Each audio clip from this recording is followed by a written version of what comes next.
Alright, chat. Dad realized his daughter is actually the killer. So he thinking his sweet little girl that he raised all her life is just the perfect angel. But turns out she's a killer! Like Jason Voorhees or Michael Myers. Who knows? Who's your favorite one? But we gonna see what's going on, chat. The dad realized his daughter is actually a killer. So up to the channel if you're new, trying to get 2K for my B-Day. And my B-Day is literally a couple days away, June 20th, man. 9, 8, She's 9, 8. underground. So there's... Who is it? My mom! This man has just been told that his wife has been murdered. However, he never could have expected that it was his daughter that was responsible. What happened? Your wife and daughter got into an argument. She's going to jail forever. Your wife's dead. Damn.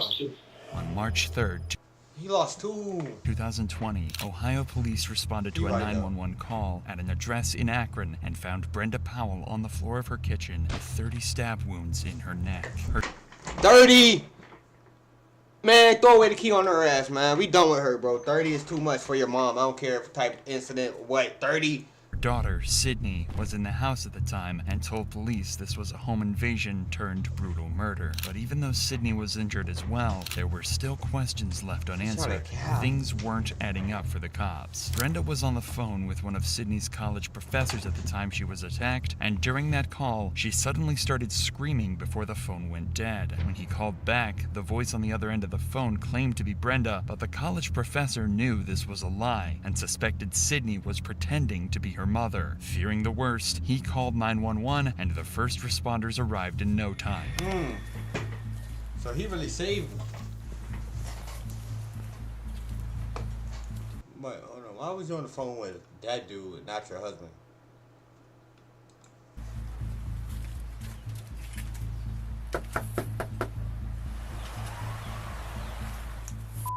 This scream, combined with being called to the location, is enough probable cause for the police to forcefully enter the home. And this is what was waiting for him when he walked inside the house.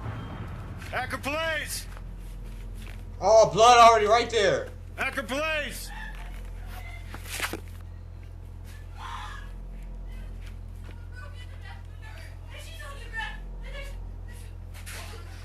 Where's your mom at? Okay, stay right here. No, there's so much blood. No, please. Mom! Man! She's Never. in Take her. the corner now! No! Stop! We gotta figure out what's going on. Can you sit down? R9, get that 32 rolling here quick. We got a female down, blood all over the place. Start a smart unit, got a crime scene. Take her outside. Somebody came through the window, stabbed her. Secure the scene. She looks like a 22. She looks like she's been down for a while. There's blood all over the place. There's a knife by her head and stuff like that, and there's a huge pool of blood. No, I think she just walked in on it. There's a broken window in the back, so if you can just put up some crime scene tape. As soon as AFD gets here, they're going to pronounce her, I'm sure. It turns out Brenda hasn't just been stabbed. She's also been hit over the head with an iron skillet. And her injuries are so devastating that her life hangs in the balance. Hold on, we gotta figure out what's going on. Come on. Is she gonna be okay? Come on. Come on. You just need to cooperate with me, all right? I love my dad. Huh? I love my dad. What happened? What's going on? What's going on? We heard a bang. We heard a bang. And she told me to get out. And then I heard screaming. So I came back and she was on the ground. Okay, you heard a I ran out bang. back. There was a bang. Someone broken. What is your name? Sydney. Are you cut? I don't think so. Yeah, you're cut somewhere. I don't think so. Yeah, your hand. No, I was helping her. I grabbed her. All right, stop. I grabbed the knife. Yeah. What's going on? I don't know. We just got I'm the dad. Okay, Sydney. what's- I don't know. Okay. I don't know. Sydney appears to have been injured as well, is suffering from shock, and struggling to hold herself together. Even the arrival of her father. She not faking it either. Like, she dead serious going through it too. But even though she dead wrong for killing her mom. Steve Powell doesn't calm Sydney down. Police need to lock down the crime scene and try to figure out exactly what's happened. The back window's broken in! So you're gonna have to Daddy! inside there? So. I don't know. She was there Go with check so the much lady in the blood. house, okay? She's got minor cuts. Inside the house, there's a broken window and the knife used to stab. Wait, hold on. Let me see that broken window. Let me do my detective work too. I ain't gonna. But something isn't quite. Yeah, I ain't gonna leave your work. I ain't gonna leave all work to the detective. Okay. I'm a detective myself. Inside the house, there's a broken window and the knife used to stab Brenda. But something isn't Damn, I missed it. Fuck it. quite Hello, y'all right, guys, as for the watching. broken Appreciate window y'all for had watching, blood too. dripped on the outside of it, leading police to conclude it could have only been broken after Brenda had been stabbed. What is it? However, Sydney quite right, as the broken window and the knife used to stab Brenda. But something isn't quite right, as the broken window had blood dripped on the outside of it, leading police to conclude it could have only been broken after Brenda had been let him stabbed. cook, let him However, cook. Sydney claimed that Let him cook, man. the intruder used the window to enter and was broken before the attack, leading to the first of many inaccuracies in her story. Interesting. Okay, do we know who, where, which way? That is the younger guy. I'm looking through here and I can see pictures. And there's a whole basement set up for what looks like. Yep, hey, sorry, I'll call you right back. Bye. All right, let me go report that. Yeah, there's guys around. It's probably her brother. Well, I'll see if we can find out who else lives here. With such a serious case with so many unanswered questions, the cops spend some time talking with homeowners nearby. They have to try and collect as much information as possible, but right now, the only person making any sense is Sydney's father. He just got here. Do you live here, sir? Yeah. Okay. That's my wife and there's my daughter. Okay, how old's your daughter? She'll be 20 in March. She's 19. Is she coming out? Yeah. No, not yet, sir. Just can't hang out. Oh my gosh, they didn't even tell him. They having that man wait. They having him wait. They having him wait for her to come outside, knowing she passed away. And now, bruh, he waiting for every person who walk out that door. He thinking that's his wife. You know how messed up that is. Tell him the truth. Sydney, That's crazy. can you tell me bruh. what happened? Huh? Sydney. He probably still looking at that door right now, bruh. And that's Sydney. crazy. Nobody gonna tell him. On its way? Yeah, it's coming. From where? Yeah, that's them right there. I can hear them.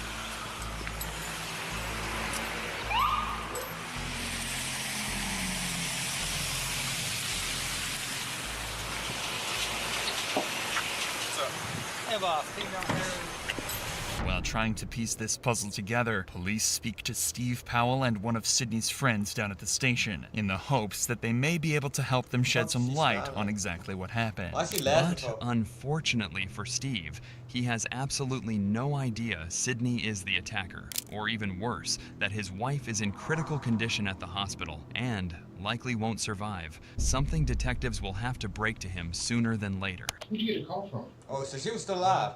Got a call from him, called me. Oh, okay. He said there was a call, went out, a distress call from the University of Mount Union where my daughter was going, and said, female in distress. I said, well, that's funny because Brenda's there, my wife. So I called Brenda, and it rings and rings on the cell phone, no answer. I call Sydney back, rings and rings and rings, no answer. I call Brenda back, ring, no answer. I'm pacing around. I call G back, and I'm on the phone with him, telling him there's no answer. My doctor calls me back. I said, oh, Mom's on the phone with Mount Union. I said, well, cops are on the way. And she went, there's a break-in, and she just started going off. She said, what? Oh yeah, she's cooked. She's cooked. So she was. Hear what he said again. I'm gonna let you hear it again. I ain't gonna explain. I'm gonna let you hear it. With Mount Union. She tried to cap and say that he on the phone. I'm on the phone with him, telling him there's no answer. My doctor calls me back. So she called I him said, back Mom's on the phone with Mount Union. and said she I alive. said, well, cops are on the way. And she went, there's a break-in, and she just started. So AKA, when the dad said that the cops is on the way, that's why she broke that window. That's why it was so quick. You feel me? She knew they was coming in ahead of time. If she didn't know they was coming ahead of time, she would have been got cooked, chat. But she knew they was coming ahead of the time. That's why she beat him to the punch type shit. She said, well, she said there's been somebody broke into the house. There's blood everywhere. She was hysterical and crying. So at first, when you talked to her, she said your wife was on the phone. Yes. And as soon as I said cops are on the way, the hysterics started. Is she still attending? Well, as far as we knew up until today, yes, but apparently not for the last, I don't know, maybe couple weeks. What Sydney hadn't told her parents was that she'd been kicked out of college weeks before this happened and had been lying to them ever since. She been still getting that college money though, from her parents though, every week for the food and shit. Yeah, don't act like we don't know that. We know you getting them family meals. We know it. Your family send you the meals. That's why you ain't telling you was out of college. It's okay. It's okay. But she did tell her friends, including Lauren, who lived in the same dorm. Now, we understand that Sydney was your roommate at Mount Union? Yes, she was for last year and then this year until she left. And so you've been friends ever since your freshman year at St. B? Mm-hmm. You friends with a killer? Over each other's houses, everything like that? Yep. Well, she started off in exercise science freshman year, her first semester. But then she didn't like the classes, so she switched over to psychology and sociology. But then she didn't really like that, so this year she switched to education, and then she didn't like that either, and that's one of the reasons she left, is because she really couldn't find what she liked. I think she struggled in her classes. I don't think her grades were the best, but she didn't really tell me that, because I wasn't really struggling. I think she kept a lot of stuff hidden, because when we were just talking or with our friends, she always seemed happy. Like, she seemed okay, like I said, I couldn't tell. Until the end, where she was kind of just, like, struggling, and she kind of was sad, and just like, Lauren, I don't know what to do. I think she felt like everybody around her kind of had figured out what they wanted to do, and she had it. Establishing... Okay, that friend is definitely getting very, very detailed. Hey, that friend is getting very detailed. Hold on now. Yeah, she definitely could though, for sure, Bree. But damn, why Sydney's state of mind like leading that? up to the incident will help detectives find out if she simply snapped or if this was premeditated. The issue is, Sydney is going to claim that she actually has no idea what happened throughout this entire case. In fact, she's going to base her entire defense on the fact that she blacked out and even claim insanity using this. This means the cops still have no solid proof that Sydney is the guilty party, but they're starting to discover she was hiding secrets from just about everyone. Well, I know she's had anxiety for a while, but I think those this last semester. Blacked out is crazy. You killed your mom when you blacked out? What?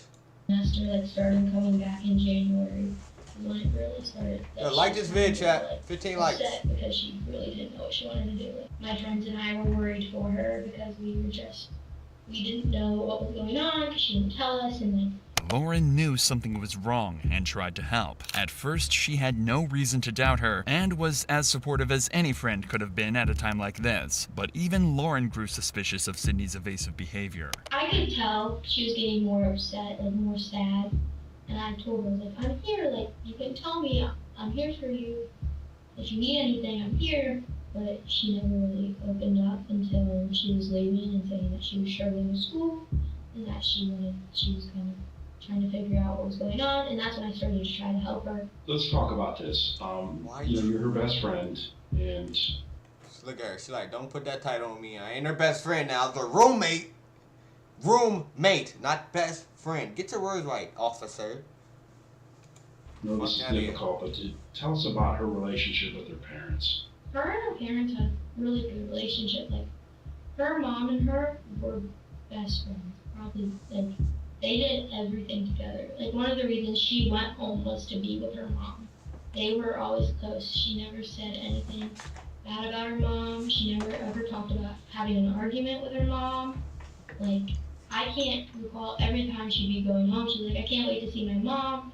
Or when she goes home for weekends, she'd be like, oh, my mom wants me to come home so we can hang out. Oh, really? Oh, really? She really was on her mom like that. And this crazy fact is that they didn't even tell her that lady died. They didn't even tell her nothing about that lady. And she just saying how much she loved her mom. But you killed her?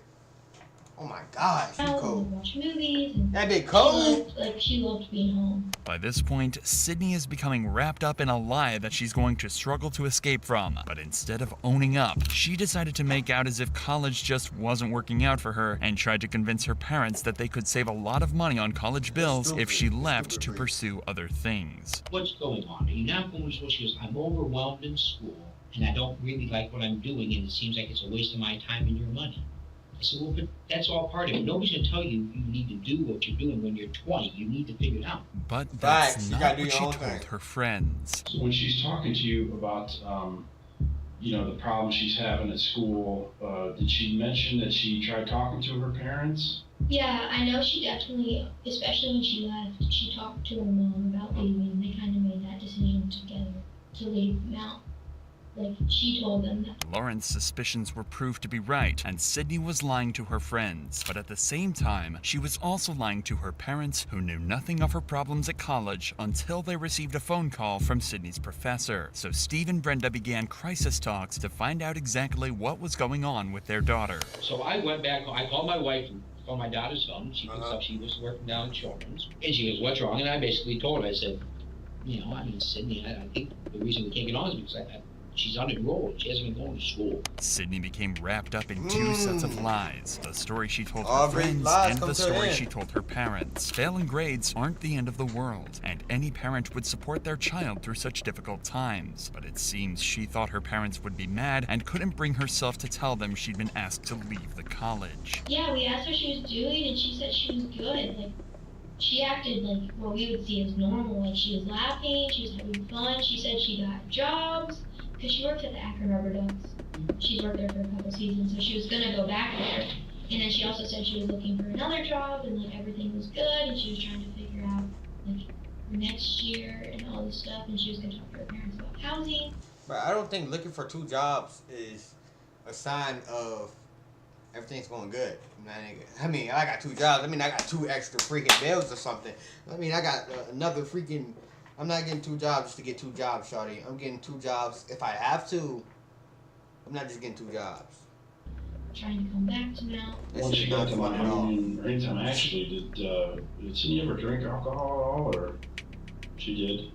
Okay. Just kind of describe that for us. She liked to drink. There was an incident in the fall of our freshman year where she drank too much, and she wasn't alcohol poisoned, but she did end up in the hospital. Her mom came and got her at like 2 in the morning. Usually after that, her and I were together, and if she did drink, I usually kind of like slow her down after I'm kind of her limit, because she's small. Detectives suspect Sydney snapped when Brenda was on the phone to her college professor and tried to cover up her lies by silencing her mother forever. The issue is, again, Sydney is claiming that she doesn't remember a thing, but it seems that she made some crucial and careless mistakes that let the detectives pick as soon up as you the came pieces. in the door, you started saying Sydney they broke in the grabbed door. an iron skillet and beat her mother into submission before plunging a steak knife into her neck over 30 times. She then impersonated her mother on the phone and staged a break-in to try and cover her tracks. Were you able to go in the house at all?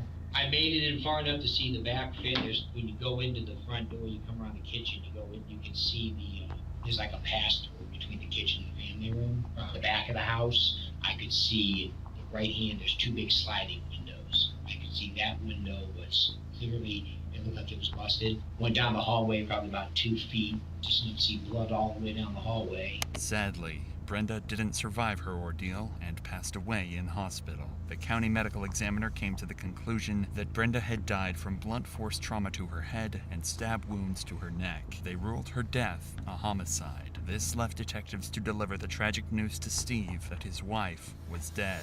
Well, really bad news. Your wife passed away.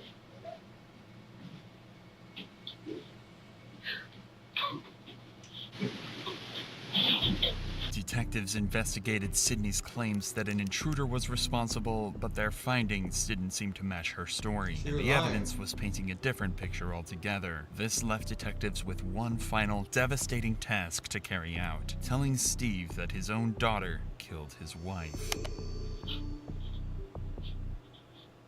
What happened? I don't think someone broke into the house. I don't know if your wife and daughter got into an argument, got physical. I mean, the window was broken, but there's no forced entry into the house. Did your wife and daughter ever have like really heated arguments? This is not possible. Your son's outside. But hold on, why are they still asking questions though?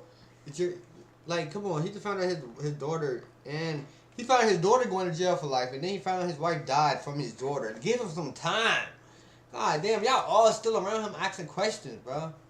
Back up off him, big girl. Back up off him, big girl. Back up off him, big boy. Back up off him. Damn. My son's here? Would you like one of us to just go be with your son? I don't know. Y'all need to get out of the room. I keep asking these questions. There's no rush for anything. It's simply impossible to imagine the turmoil Steve must be That's what going I'm through. saying. I can't His imagine wife- that. His wife murdered and his daughter the main suspect. Finally, Steve realizes the detectives might be right, leaving him to deliver the news to his son. Clearly they think Sydney did this. I lost two. Lisa, I lost too. She's going to jail forever. Wife's dead. You know, they're going to do everything they can to make sure that they find out exactly what happened. Nothing's definite as of yet. They still have to do their investigating. Where's Andrews? He just sit out there by himself, or is he with? Well, yeah, I don't want anybody in here with me. I don't want anybody else with me in here. Thank you. He don't want nobody to ask him anything. Cause why y'all still trying to ask me some shit? Like, come on, bro. My wife's dead. My daughter's going to jail for life. My son just lost his mother and sister.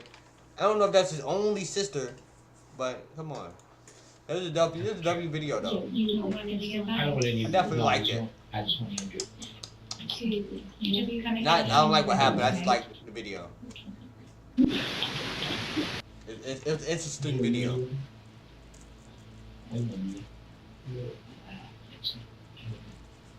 They don't know. They haven't told me. They're investigating. Sydney was arrested and charged for the murder of Brenda Powell. She claimed insanity at first, saying she had almost no memory of what happened, including hitting Brenda with the cast iron skillet and fatally stabbing her. The jury didn't believe Sydney, and she was found guilty on 2 counts of murder, 1. Yeah, why would we believe you if the first thing we opened up the door? What you say? What you say, shawty? I repeat.